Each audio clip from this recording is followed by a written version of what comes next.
Bonjour à tous, ravi de vous retrouver dans Smart Job. Votre rendez-vous emploi RH, c'est tous les jours, du lundi au vendredi. Débat, analyse, expertise et vos rubriques habituelles, évidemment. Bien dans son job, on parle de la QVG. Vous avez entendu parler de la QVG, la qualité de vie globale au travail. On va en parler et on va en parler avec Jean-Denis Budin, président et fondateur du Crédir. Il va tout nous expliquer. Il est notre invité. Smart et réglo, la clause de non-concurrence. On fera le point avec Myriam de Gaudusson, elle est avocate chez Franklin et associée dans ce cabinet. Il y a une jurisprudence très importante sur ce sujet et elle nous éclairera sur cette fameuse clause. Et puis le cercle RH, la semaine des 4 jours dans la fonction publique. Alors à la CNAV et à l'URSSAF, ça marche ou ça marche pas? On en parlera avec eux. Ce sont des expérimentations qui d'ailleurs avaient été évoquées par le ministre Gabriel Attal. On fera le point évidemment avec ces acteurs, ceux qui expérimentent cette semaine de 4 jours. Et dans Fenêtre sur l'emploi, la méthode OKR. Qu'est-ce que c'est? On a beaucoup d'acronymes aujourd'hui. On en parlera avec Christophe Bergeon. Il est le fondateur de Zest Me Up. Voilà le programme. Tout de suite, c'est bien dans son job.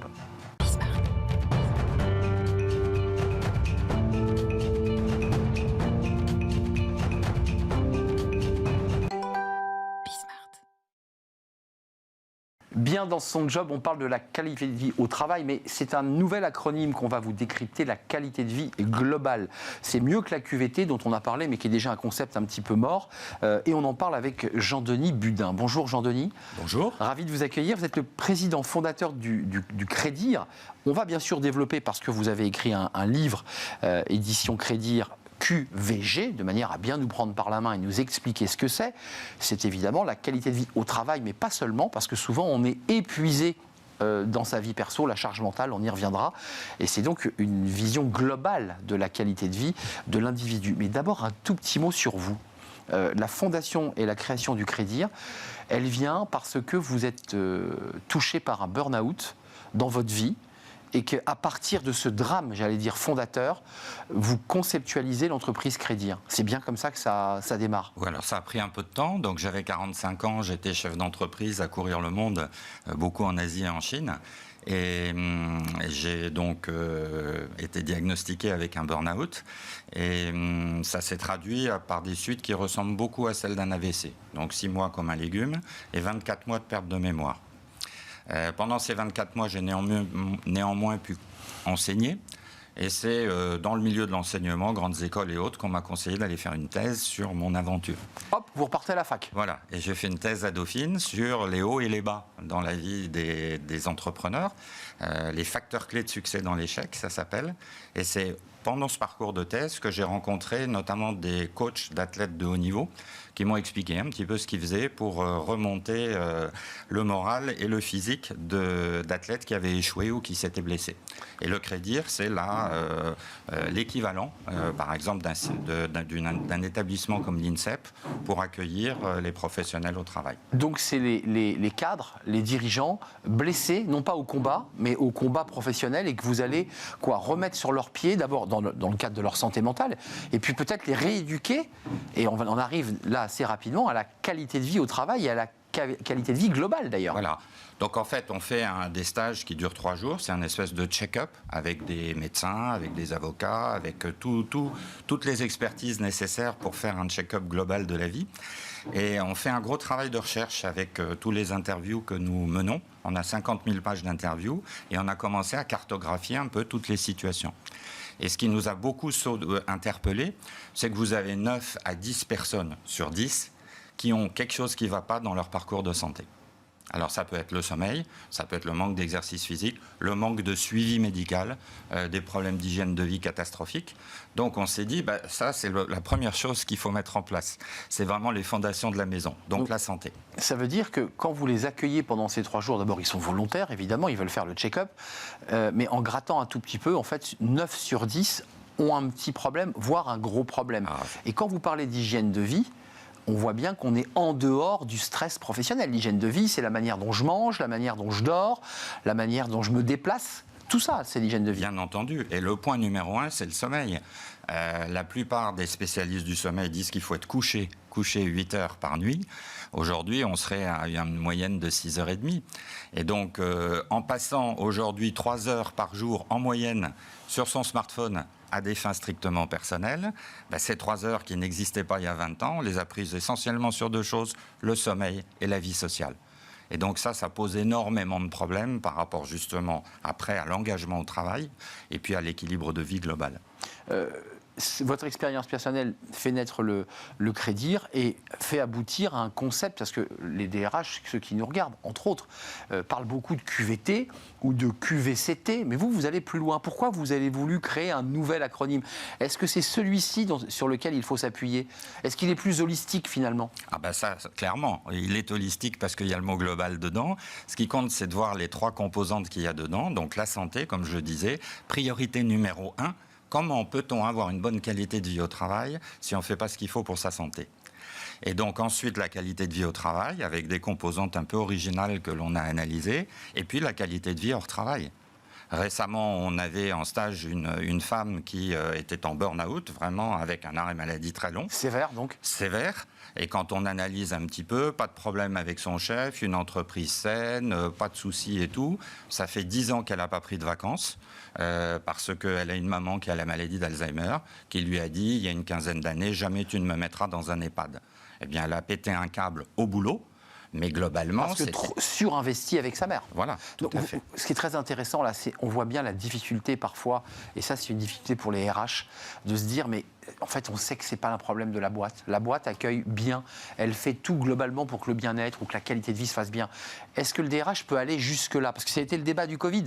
Quand on était en télétravail, les RH disaient mais moi je peux pas rentrer dans la vie personnelle de celui qui est en télétravail. Vous dites il faut comment on fait pour ne pas heurter tout en accompagnant? C'est subtil. Bien là, nous, on a toute une stratégie d'information et puis on met en place des hotlines dans les entreprises en disant effectivement, c'est pas dans l'entreprise que tu peux en parler.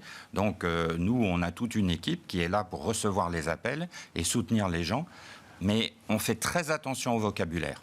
On ne parle pas de vie privée, vie professionnelle. Tout est mélangé. Ben oui, de fait. Et c'est pour ça que le concept de qualité de vie au travail et qualité de vie hors travail convient relativement bien, parce qu'on n'est pas là à s'appeler avec des noms bizarres, parce qu'on se dit, t'es dans le privé. Non, tout est mélangé. Mais juste une question personnelle, parce que tout ça est le fruit de l'accident de vie que vous avez eu. Qu'est-ce que vous avez changé dans votre vie pour être aussi heureux et aussi bien, là, aujourd'hui? Alors, principalement le sommeil. C'est-à-dire que moi, je m'étais complètement déréglé le sommeil par les décalages horaires et par l'illusion que quand je ne dormais pas, je pouvais travailler plus. Donc j'étais à 80-90 heures par semaine et je n'avais aucune éducation à la santé. Je ne savais pas que j'étais en train de me mettre en danger, par exemple, d'un infarctus, d'un AVC ou surtout d'une vie beaucoup plus courte.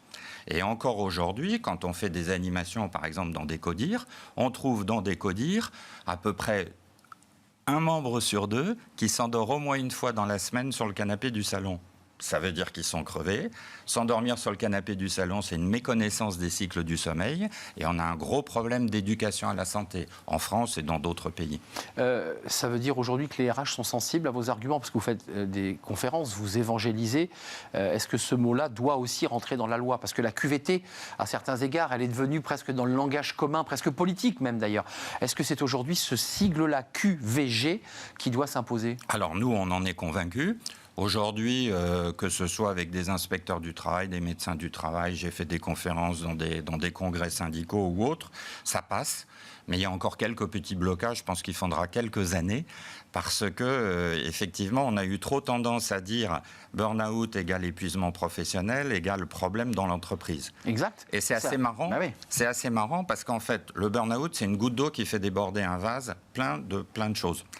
Et en fait, on s'est trompé. Parce qu'on voit le débordement souvent dans l'entreprise, parce que c'est là qu'on y passe le plus de temps. Ça culpabilise l'entreprise d'ailleurs. Voilà, ça culpabilise l'entreprise, mais ce débordement, il peut arriver dans n'importe quelle situation, à la maison, au boulot, mais comme on passe beaucoup plus de temps au boulot... Ça déborde dans l'entreprise. On le voit dans l'entreprise. Ça, c'est passionnant, c'est un concept passionnant. Merci d'être venu nous éclairer, Jean-Denis Budin, de nous faire partager aussi ce que vous avez traversé et la manière dont finalement vous vous êtes reconstruit, avez retrouvé la joie et le sommeil, j'imagine. Tout à fait. C'est ça le sujet. QVG égale santé, plus hashtag QVT, plus hashtag QVHT.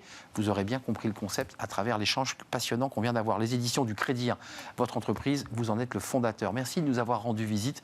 On va faire du droit Smart et réglo, c'est important, le droit aussi pour encadrer et évidemment les clauses de non-concurrence et la concurrence. On en parle tout de suite avec une avocate. Smart et réglo, la clause de non-concurrence. Alors, on en a tous entendu parler. Vous êtes peut-être des commerciaux, vous êtes peut-être avec des dossiers sensibles. On va en parler tout de suite parce que c'est un sujet important avec Myriam de Gaudusson. Bonjour Myriam. Bonjour Arnaud. Ravi de vous accueillir, avocate en droit social associée au cabinet Franklin. Alors, vous évoquez, vous, la clause de non-concurrence et étendue géographique. Alors, c'est un peu plus précis. Qu'est-ce que ça veut dire exactement ? On s'est posé la question de savoir pourquoi les États-Unis avaient banni les clauses de non-concurrence alors que c'est toujours en vigueur en France. On s'est aussi posé la question de savoir pourquoi le Canada et l'Angleterre se posent la question et pourquoi la France ne se pose pas la question à ce jour et on se demande pourquoi. Myriam, je précise que c'est récent, hein, c'était 5 janvier 2023. Oui. On est dedans là. On est en fait dans une approche prospective de ce qui va se passer en France sur cette question. Donc nous, ça existe toujours. Les États-Unis et le Canada disent on arrête. D'ailleurs, commençons par le début. Pourquoi ces deux pays décident d'arrêter ces clauses de non-concurrence ? Il y a plus de 300 milliards de dollars en jeu. C'est-à-dire qu'en fait, en Californie, qui a été le précurseur de la volonté d'arrêter les clauses de non-concurrence, vous avez la Silicon Valley et des créateurs de valeur et d'emplois qui, lorsqu'ils quittent leur société pour créer une nouvelle société, se voient interdits par une clause de non-concurrence. Bon, la Californie a décidé d'arrêter ça. Joe Biden a suivi. Et donc, ils ont décidé de considérer que c'était une pratique anti-concurrentielle et déloyale. Et sur le plan économique, ça veut dire qu'on empêche quelqu'un qui est un talent absolu de l'informatique de pouvoir redévelopper du business. Exactement. La France reste sur ses positions. Elle dit quoi, la loi en France là ? La loi, alors c'est une approche complètement différente. On se retrouve un peu confronté entre deux modes de pensée. Le mode de pensée anglo-saxon, qui est de bannir, tout simplement, et le mode de pensée latin, juridiquement parlant, qui est de dire on va un peu poser des conditions. Alors en France, il faut que la clause de non-concurrence, elle soit légitimée par l'intérêt de la société. Il faut qu'elle soit adaptée à l'emploi du salarié. Il faut qu'elle soit limitée dans le temps et dans l'espace. Il faut qu'elle prévoie une contrepartie financière. On la signe au moment du contrat. Oui, dans le absolument. contrat, on vous indique qu'il y a à l'intérieur une clause de non-concurrence. Alors, on peut même l'implémenter en cours de contrat. Il n'y a pas de difficulté pour ça. Tout ça aussi pour préserver la liberté de l'emploi du salarié. Mais également protéger la société. On a plus une approche de protection de l'employeur en France que de préserver l'employabilité du salarié. Alors qu'aux États-Unis, on préserve la possibilité de travailler du salarié. Alors, vous nous évoquez un sujet qui est dans l'actualité. C'est pas un vieux sujet, c'est un sujet sur lequel ces deux pays se penchent et vont enclencher l'arrêt. Donc il y a évidemment un processus. Oui.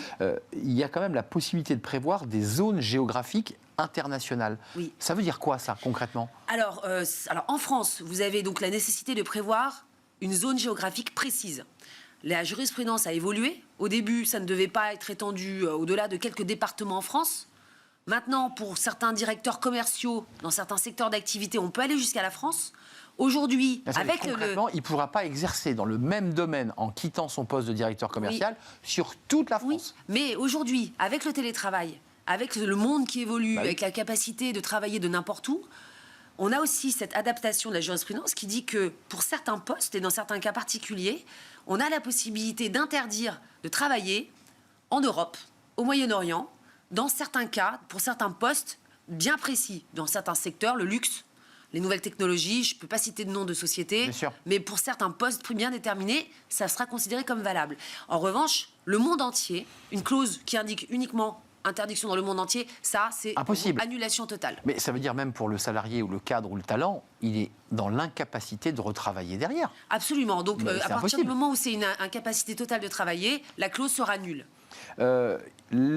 Terminons peut-être sur la prohibition des clauses de non-concurrence étendues au monde entier. Vous nous dites que ce n'est pas possible, mais est-ce qu'il y a cette tentation quand même chez nous de faire finalement le contre-pied de ce que font les anglo-saxons ? Parce que les anglo-saxons, enfin les Canadiens et les Américains vont dire « faites ce que vous voulez, vous pouvez partir avec le fichier client, vous pouvez rebâtir le même modèle ».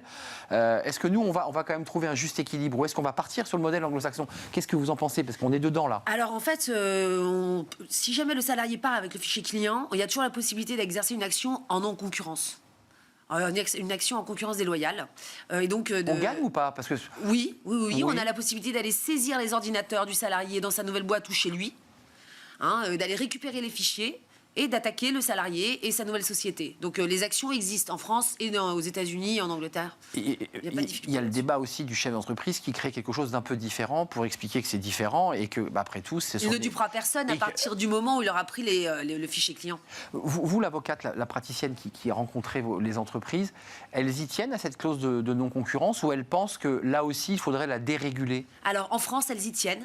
Il y a une volonté de protection contractuelle, mais on ne se rend pas compte qu'en fait, les choses sont en train de se déréguler au plan économique et qu'il va falloir peut-être s'inspirer de ce qui se fait aux États-Unis et d'agir plus en concurrence déloyale, au final, plutôt que d'implémenter des clauses qui seront contestables. On n'a plus le temps, mais il y a un débat quand même sur les prestataires, tous les indépendants qui vont travailler et qui se pluguent à des entreprises qui, eux aussi, ont un accès aux clients. Absolument. Là aussi, il y a de la jurisprudence. Ça sera sur la concurrence déloyale, l'action en concurrence déloyale. Donc, eux aussi, les prestataires ou les auto-entrepreneurs ou les indépendants, eux aussi sont soumis à cette clause. Oui, ils peuvent. Mais ils n'ont pas signé de contrat.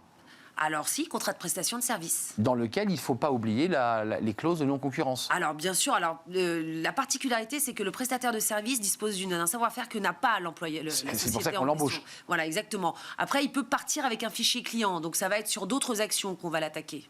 Passionnant. En tout cas, le droit américain, canadien, travail et planche, c'est officiel.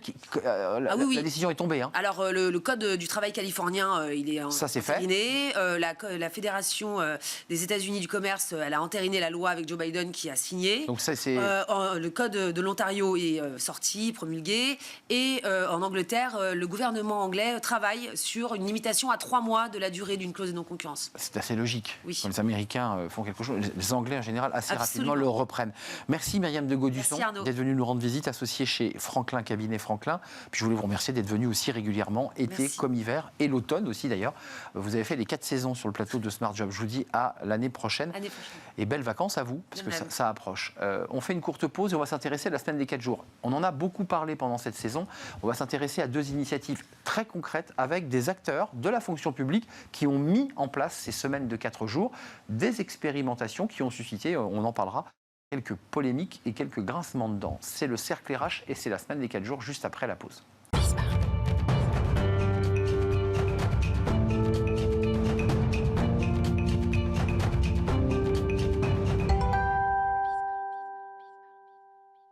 Le cercle RH, un sujet dont on a beaucoup parlé pendant notre saison, la semaine des 4 jours. Alors ça a suscité des débats, des articles de presse, des réflexions, le débat entre les cols blancs et les cols bleus, parce qu'évidemment ceux qui peuvent télétravailler ou ceux qui peuvent travailler à distance peuvent bénéficier de cette semaine des 4 jours. Et 2 initiatives qu'on va mettre en lumière aujourd'hui sur le plateau, très concrètes, initiatives venues de la CNAV et de l'URSSAF Picardie. Anne-Sophie Rousseau est avec nous. Bonjour Anne-Sophie. Bonjour. Ravie de vous accueillir. Directrice adjointe justement de l'URSSAF Picardie.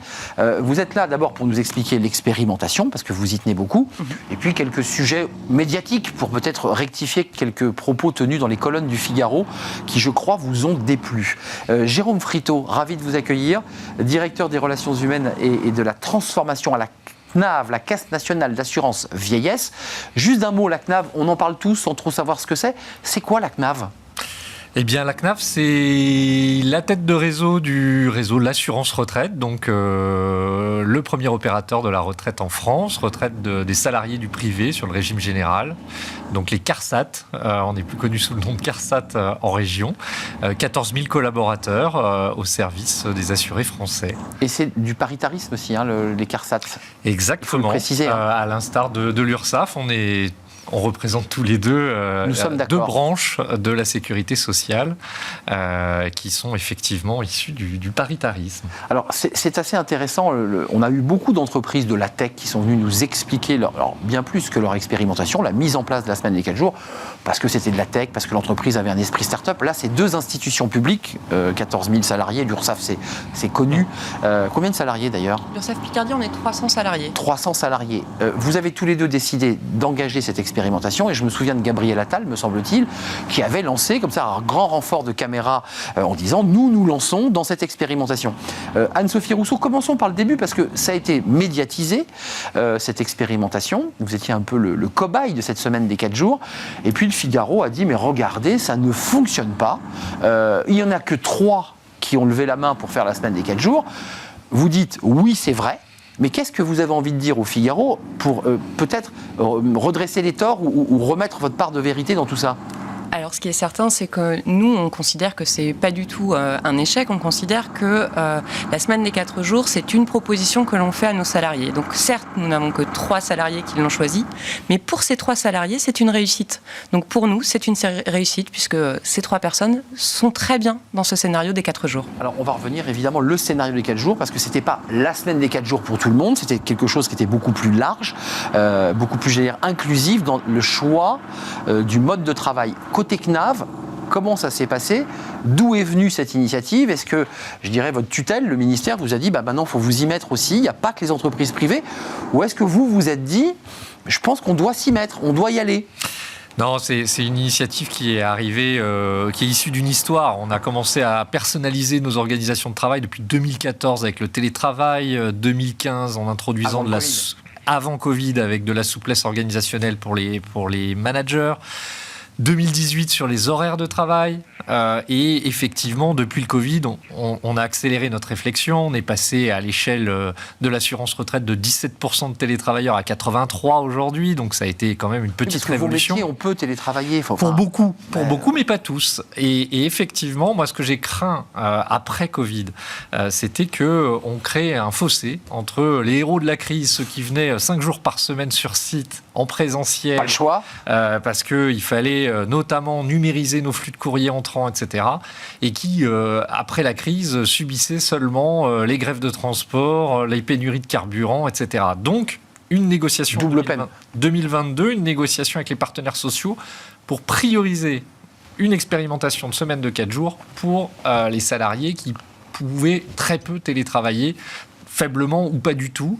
Et finalement, on a ouvert un peu plus large que ces salariés en se disant on va regarder aussi ce que ça génère en matière d'attractivité et regarder ce qui se passe sur l'organisation du travail. C'est vraiment sur ce sujet-là qu'on a voulu s'engager. Vous ne réglez pas vos comptes avec le Figaro aujourd'hui sur le plateau, mais vous dites mon expérimentation, elle a marché, elle a fonctionné, on la prolonge, on la pérennise, on l'amplifie. Comment vous vous situez au moment où on se parle ? Nous, on a démarré en février 2023 pour 9 mois, donc on est au milieu. On accompagne très fortement cette expérimentation-là, qui concerne une vingtaine de salariés, représentés sur 7 métiers, donc une belle diversité, des salariés qui sont dans des situations très différentes, des salariés qui étaient à temps partiel, qui sont revenus à temps plein sur 4 jours, une salariée en situation de handicap, des salariés qui conjuguent un peu différentes vies. On va regarder ce que ça donne sur ces 7 métiers. On se fait accompagner par des chercheurs en neurosciences pour voir un peu comment on réagit, quoi. Comment on réagit. On veut faire ça bien et au bout des 9 mois, on reviendra à la table des négociations avec les partenaires sociaux pour voir si on élargit et si on arrive aussi à convaincre des managers. Parce que moi, je n'ai pas voulu forcer les managers qui subissaient déjà beaucoup de révolutions. On reviendra sur le temps de travail parce qu'il y a un vrai enjeu, 9h, 35, 37 heures. Tous ces sujets, quand même, sont très concrets. Côté URSSAF, vous avez un choix, je dirais, plus ouvert. C'est-à-dire que vous dites, on pose sur la table 6 possibilités de travailler différemment, parmi lesquelles, d'où le débat sur les fameux 3 seulement, parmi lesquels on propose la semaine des 4 jours. C'était ça l'expérimentation. Exactement. Et nous, l'idée, ça reste de dire que la complexité du suivi du temps de travail, le calcul des RTT, c'est à l'employeur de le gérer. On intègre cette complexité pour laisser à nos salariés le choix du temps de travail dans la semaine, du nombre de jours de RTT qui leur convient à leur vie, à eux, au regard des contraintes qu'ils ont.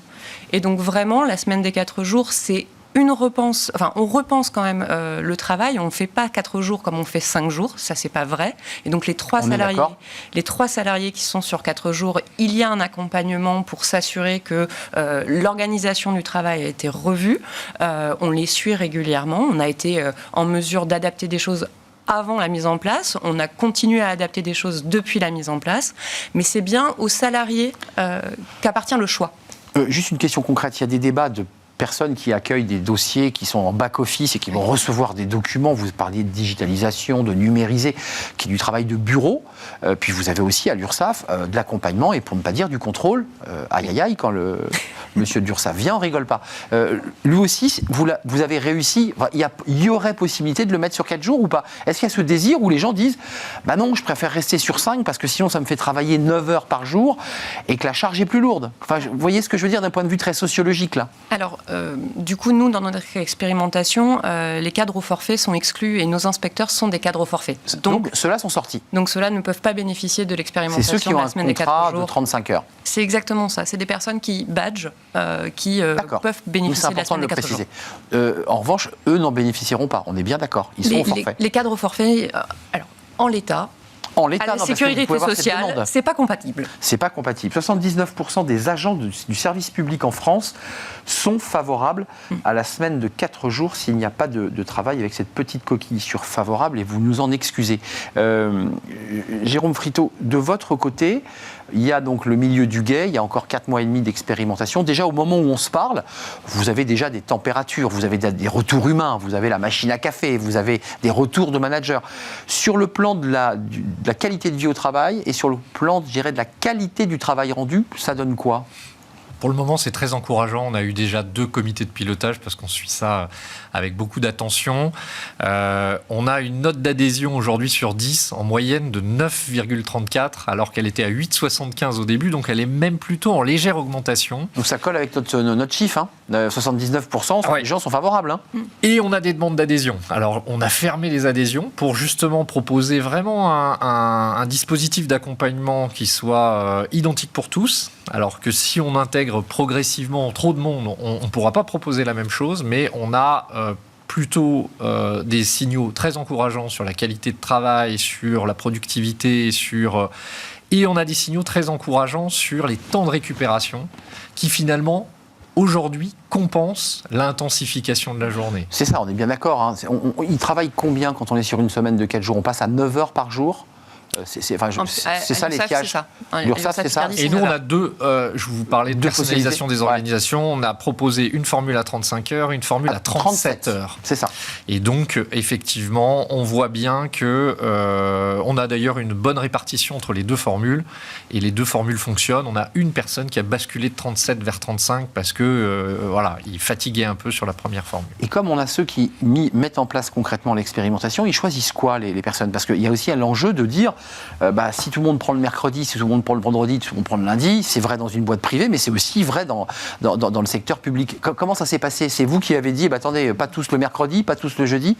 Alors à l'URSSAF Picardie, les 3 ont choisi le mercredi, oui. Et comme elles sont toutes les 3 dans 3 services différents, on les a laissées. Il n'y avait pas de problème. Par contre, on avait très clairement indiqué au moment du lancement du recensement des volontaires que, bien évidemment, dans un service, on ne pourrait pas avoir 100% de personnes à la semaine des 4 jours le mercredi, parce qu'on a une obligation de continuité de service public. Mais Anne-Sophie, vous avez pensé que je dis l'inverse de ma première question à l'égard du Figaro, mais comment vous expliquez que sur 300 collaborateurs, j'entends que vous mettez de côté les cadres au forfait, mais les gens n'aient pas une appétence plus forte sur ce sujet ? Alors chez nous, on l'explique aussi parce qu'on a ouvert en parallèle de la semaine des 4 jours sur 36 heures, on a ouvert les 39 heures avec 20 jours de RTT. Et c'est celui-ci qui a été plébiscité. Et c'est celui qui a été majoritairement mais c'est important de l'entendre. Pris pouvoir d'achat et on dégage du temps. Alors, en termes de pouvoir d'achat, c'est neutre sur le salaire. C'est mais le on temps de travail. 20 jours en plus. Mais par contre, vous avez 20 jours de RTT, donc 5 jours par rapport à d'autres formules qu'on proposait précédemment. Pas inintéressant, parce que 20 jours qu'on vient mettre en plus de ces 5 semaines de congés payés légaux, c'est intéressant. Chez vous, comment ça se passe ? Parce que là, vous expérimentez cette semaine. Les gens, c'était mercredi, c'était le vendredi, c'était quoi chez vous ? Majoritairement le vendredi, parce qu'on a plusieurs personnes, je dirais même un certain nombre, qui cumulent des vies, alors avec une vie associative, une vie sportive, une vie d'aidant. Une deuxième vie, quoi. Une deuxième vie. On a de plus en plus de salariés qui cumulent des vies, et donc l'accoler à un week-end a plutôt plu. Mais on a une personne en situation de handicap qui a pris le mercredi pour couper la semaine en 2 et partir sur la deuxième partie de la semaine avec plus d'énergie. Chez vous, c'est le même débat, cadre et non cadre. J'imagine que c'est lié à la fonction publique. Vos cadres sont au forfait à la CNAV et ne bénéficient pas du dispositif, ou tout le monde en bénéficie. Parce que là, vous avez dit, on ferme le guichet. Là. Stop, on arrête. Parce qu'il y a quoi ? Ça marche trop fort chez vous ? On expérimente en parallèle un élargissement du forfait jour à tous nos managers et une partie de nos cadres experts. Donc c'est pour ça que, dans la même logique que l'URSSAF, finalement, on est dans une logique de personnalisation. C'est pour ça que pour nous, c'est pas un échec ou une réussite en fonction du nombre de personnes qui plébiscitent le dispositif, parce qu'on a aussi des formules de télétravail personnalisées à 3 jours de télétravail pour des gens qui sont parents d'enfants de moins de 3 ans, etc. Pour des gens qui on cumule pas les deux, on est d'accord, hein, Jérôme. On peut cumuler. On peut cumuler, mais seulement à 2 jours de télétravail, pas à 3 jours. Donc ça réduit le nombre de jours de télétravail et on bénéficie par exemple du vendredi, ce qui fait qu'on aurait 2 télétravail, 2 présentiels et une journée off. Exactement. On est d'accord. Vous vérifiez, je suis désolé parce que moi aussi, à la télévision, vous le savez, on a souvent la semaine des 4 jours, on présente du lundi au jeudi, puis l'équipe du vendredi, samedi, dimanche reprend le relais. Dans les faits, moi je me souviens que je travaillais quand même pas mal le vendredi parce que j'étais toujours connecté. Comment vous faites là? Vous vérifiez bien qu'on se déconnecte, qu'on n'est pas encore en train de suivre un dossier? Parce que la réalité, c'est qu'on continue un peu à travailler chez soi. C'est un peu le défi. Il faut qu'on arrive à surveiller ça et qu'il n'y ait pas de travail gris. Donc effectivement, ça fait partie des zones d'interrogation qu'on a régulièrement auprès des expérimentateurs. 75% des Français se disent favorables à la semaine des 4 jours. C'est 79, je le redis, côté fonction publique ou agent des services publics, donc il y a quand même un désir, une appétence. En termes de marque employeur, parce que c'est intéressant d'avoir des institutions, on se dit, après tout, c'est connu, c'est une marque, et je crois que vous avez les mêmes difficultés que les entreprises privées pour attirer, pour faire venir. Est-ce que c'est aussi, vous qui vous occupez de la transformation et des relations humaines, et non pas des ressources humaines d'ailleurs, je note, c'est intéressant, est-ce que c'est un outil de marque employeur? Oui, bien sûr, c'est un outil de marque employeur, mais qui s'inscrit dans un ensemble de dispositifs. Franchement, on n'a pas eu trop à souffrir de la crise sur le marché du travail. On a eu 26 500 candidatures rien que pour la CNAV en 2022. On s'en est plutôt bien sorti.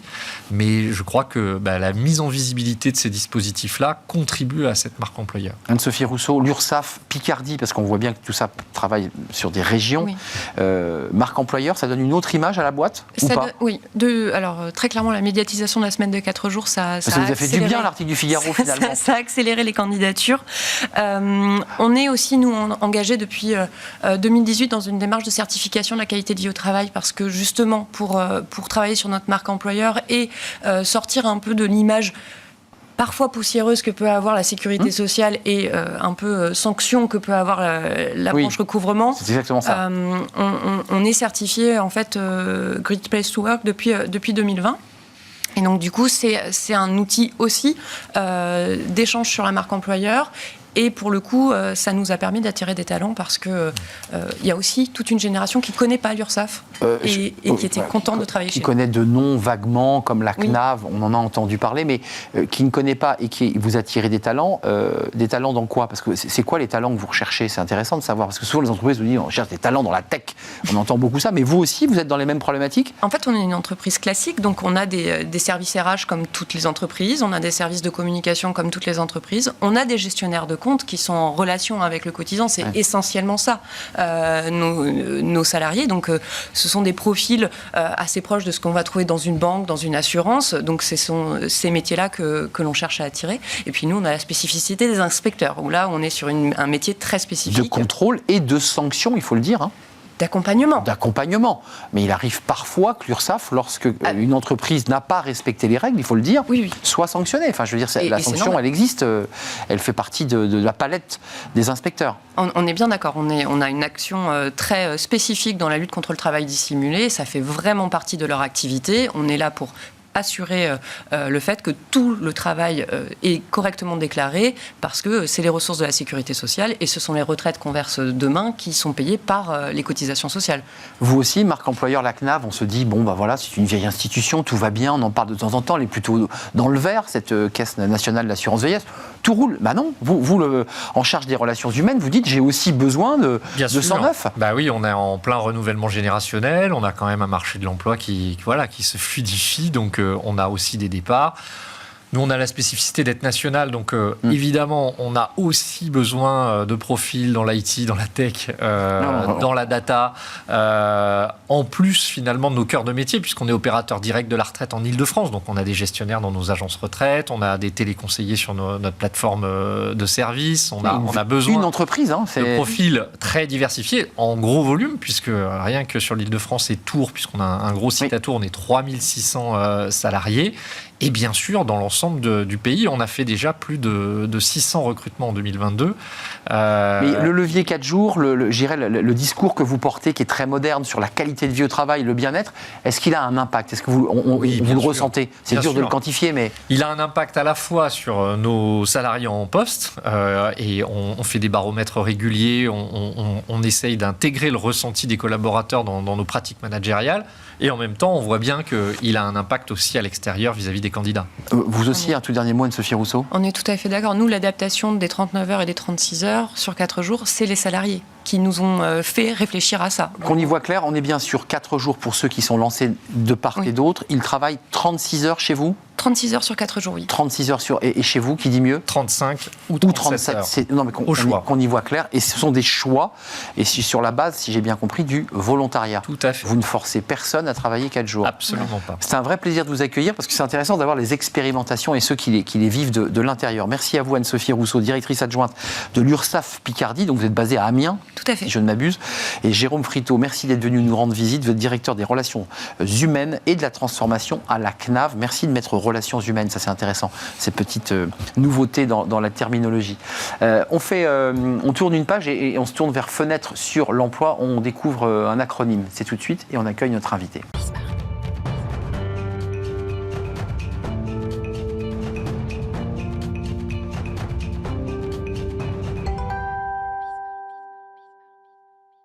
Fenêtre sur l'emploi, on parle de la méthode OKR. Qu'est-ce que c'est que cette méthode OKR? Christophe Bergeon, merci d'être avec nous.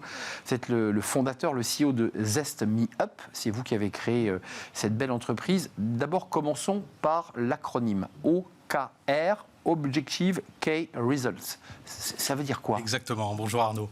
Ça veut dire, c'est une nouvelle méthodologie d'organisation des entreprises qui les rend plus efficaces. Ça veut dire qu'on s'aligne, qu'on aligne tout le monde et qu'on donne beaucoup de transparence pour plus d'efficacité.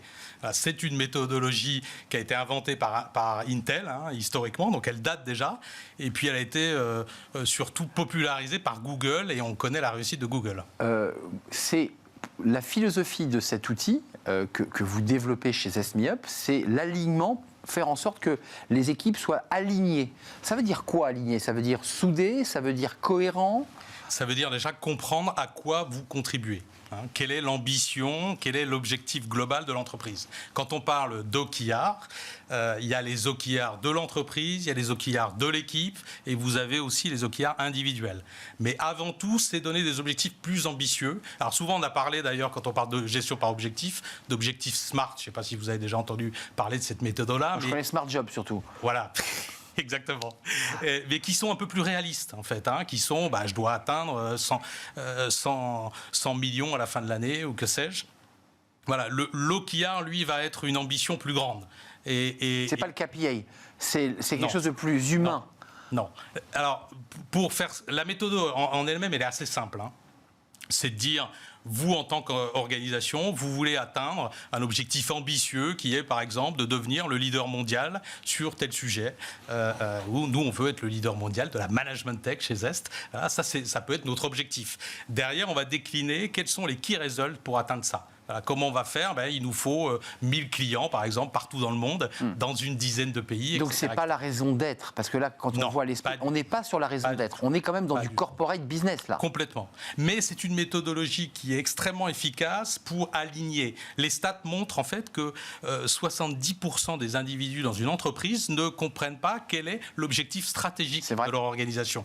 Voilà, donc, on commence par ça. On commence à vous dire, vous contribuez à ça. Donc, Christophe, vous nous dites qu'il n'y a pas que le COMEX qui doit avoir une vision très stratégique et qui sait où va le COMEX. En général, il sait où il va, il a ses objectifs. L'idée, c'est de le décliner et de le faire monter et descendre. Exactement. Parce que parfois, on s'aperçoit que ce qui vient d'en bas ne correspond pas tout à fait à ce qu'on avait imaginé.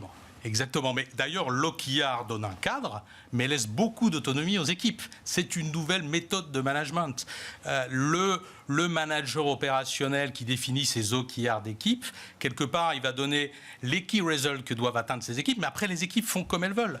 Donc, elles sont beaucoup plus autonomes et responsabilisées. D'un point de vue concret, parce que vous portez évidemment ces OKR results, très concrètement, c'est quoi? C'est des travaux de groupe, c'est des feuilles méthodologiques, on adresse sur une appli des résultats. Comment on fait? Parce que c'est intéressant d'avoir la philosophie, mais comment on la met en place? Alors, c'est toujours là où réside la difficulté, hein, c'est dans l'exécution. Mais l'OKR lui-même aide à mieux exécuter en entreprise ses objectifs, ses projets. Hein. Donc, quelque part, on va faire un travail de réflexion. Là, on va se dire quel est notre objectif global, comment on peut mesurer son atteinte. L'objectif doit être relativement ambitieux, hein, donc quelque part, si vous l'atteignez par les key results, c'est que votre objectif n'était pas assez ambitieux. Hein, donc l'idée, c'est de ne jamais atteindre son OKR. Exactement. Donc c'est donner quelque chose, vous dites, on ne va jamais y arriver. Mais finalement, en tapant plus haut, en visant la Lune, on arrive au moins dans l'espace. Donc ça veut dire que méthodologiquement, quand vous déplacez SMIUP et que l'entreprise décide d'enclencher cette méthodologie, c'est quoi? Ça démarre du COMEX et en même temps et au même moment, vous prenez une business unit qui fait la même chose? Alors, il y a plusieurs façons de fonctionner. Hein. Ça dépend des entreprises, évidemment. Certaines vont commencer par une business unit, d'autres vont le globaliser. Il est clair que pour être le plus efficace possible, c'est que rapidement, il faut que tout le monde ait la visibilité sur les OKR dans l'entreprise. Vous l'avez dit vous-même, c'est la transparence qui est essentielle. Vous nous dites aussi dans ce sujet, dans cet échange, que ça redonne à la fois du sens aux collaborateurs, et lorsqu'on a du sens, on redevient performant, parce que c'est ça la philosophie. Exactement. Exactement, mais tous les collaborateurs ont envie de participer. L'entreprise, c'est participer à une aventure plus grande que vous. Voilà, donc là, on le partage, on l'écrit, on le définit ensemble. Et puis, un dernier paramètre très important, c'est que c'est adapté à la vélocité des entreprises d'aujourd'hui. C'est-à-dire qu'un objectif traditionnel, on l'évalue une fois par an. Là, l'OKR, c'est souvent par trimestre. C'est le plus fréquemment possible. Il faut se reposer, se dire, est-ce qu'on l'a atteint? Est-ce qu'on l'a bien défini? Christophe, dans les moments d'évaluation tous les trimestres, on va réunir donc des représentants, tout de la business. C'est compliqué si la business unit fait 400, 500 salariés, on extrait des représentants et c'est le COMEX qui s'exprime. Qui porte les résultats et qui réenclenche la nouvelle étape de l'OKR? Parce qu'une fois qu'on a fait le premier bilan, il faut repartir sur 3 mois. Alors, ce qui est assez essentiel quand même, c'est qu'il y a quelque part une personne qui soit responsable de la méthodologie et du projet. Ça peut être un membre du COMEX ou pas, hein, ou un manager. Pourquoi pas aussi un représentant des collaborateurs, hein, pour aligner tout le monde. Voilà, et c'est eux qui vont porter en fait en binôme, par exemple, l'efficacité de cela. Voilà, et à rappeler à tout le monde que il va falloir qu'on le mesure, il va falloir qu'on en rediscute et qu'on se dise est-ce qu'on a bien défini nos OKR, etc., etc. Et là, ça devient efficace. Et souvent, vous allez au-delà de vos attentes. Combien de temps avant de nous quitter? Ça dure combien de temps cette méthode? Elle peut durer toute la vie de l'entreprise ou c'est... Une fois que vous la mettez en place, ceux qui l'ont mis en place n'en sont pas revenus, n'en sont pas sortis. Google utilise toujours la méthode OKR.